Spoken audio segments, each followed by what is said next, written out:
All right, let's get right into it. Today we are tackling a really high-stakes topic, one that every business leader needs to hear. It all boils down to a single, stark warning that comes from ancient wisdom. Don't give the tiger's fangs to the dog. We're going to talk about what that means and why it's about the ultimate control over your company's technology. Look, for any company built on innovation, patents are, well, they're a powerful weapon. They can be your absolute highway to success, protecting everything you've built and carving out your space in the market. But, and this is a big but, they're a double-edged sword. If you don't wield them correctly, or worse, if you don't wield them at all, they can become a straight road to ruin. So, that brings us to the one question every single CEO needs to be asking themselves right now. Your company's intellectual property, your patents, that's one of your most powerful and frankly most dangerous assets. So are you really, truly in command of it? Or have you, maybe without even realizing it, handed that control over to somebody else? Okay, let's define our terms here, because to answer that last question, you have to understand this crucial concept.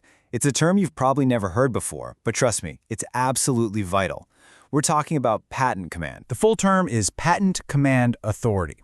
And the best way to think about it is this. You know how a head of state has military command authority? The final say, the ultimate power over a nation's army? Well, a CEO must have patent command authority. It's your supreme, undeniable command over the company's entire IP system, from the first spark of an idea all the way to its strategic use in the market. And this comparison really hits home, doesn't it? If a country's military command is fractured or delegated away, you get chaos. It's the exact same thing inside a corporation. If that patent command authority isn't held firmly by you, the leader, your company's future, its very survival, is put in serious jeopardy. And let's be really clear here, we're talking about so much more than just filing some legal papers. Patent command touches everything. It's your R&D pipeline, it's how you manage and reward the creativity of your people, it's your core strategy for what your company is best at, it's your plan for future growth, and yeah, of course, it's how you handle buying patents or fighting off competitors. It is the technical heart of your business. Now, I know this might still sound a little abstract, so let's make it real.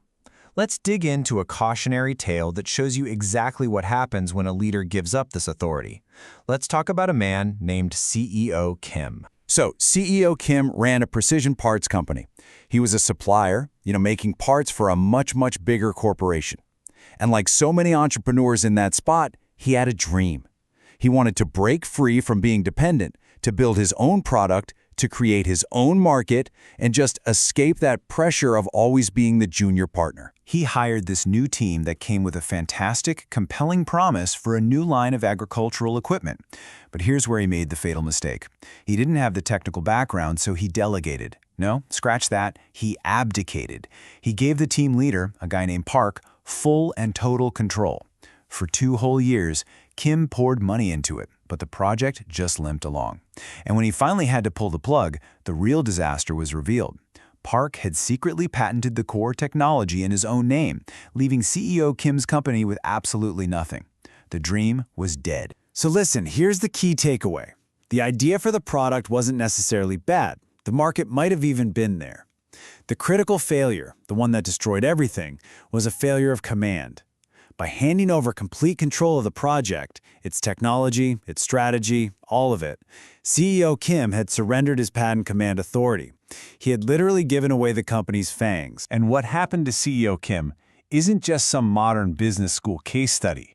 No, his failure connects to a piece of wisdom that is over 2,000 years old. It's a timeless, brutal lesson about power. So what is that timeless lesson? What can we pull from this story that goes beyond just one company?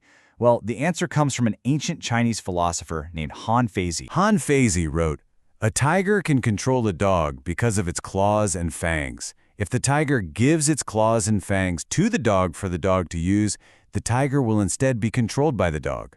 I mean, wow.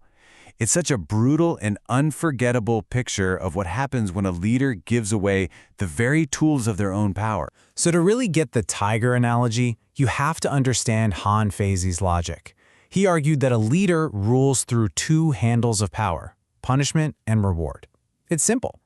If a leader lets someone else decide who gets punished and who gets rewarded, pretty soon, who are the people going to fear and respect? The minister, not the leader. The leader becomes nothing more than a figurehead. And here it is. This is the big aha moment for every CEO listening. Your company's patent and innovation system is the modern version of those two handles. It is the system you use to reward brilliant new ideas, and it's the mechanism you use to identify and deal with failure. It is the fangs and claws of your corporation. Giving that power away is just asking to suffer the same fate as that tiger. So, that brings us to the end, and to the most important part of all of this. Because, understanding this idea is one thing. But actually acting on it, that's a whole other ballgame. This is your fight. So why can't you just delegate this to the legal team or the CTO? Because patent command authority is not some back-office function. It is tied directly to the absolute essence of your job as a leader. We're talking about your corporate vision, your biggest strategic investments, your path to market dominance, the creative lifeblood of your organization, and your entire competitive strategy. You can't outsource this stuff. So we end right back where we started, with a question for you. I want you to really think about your own organization. Who really controls the R&D strategy? Who decides which innovations get the big rewards? Who holds the keys to your most valuable technology? In your company, right now, who truly holds the fangs? Is it you, or did you give them to someone else? That's the question every leader needs to have the courage to answer.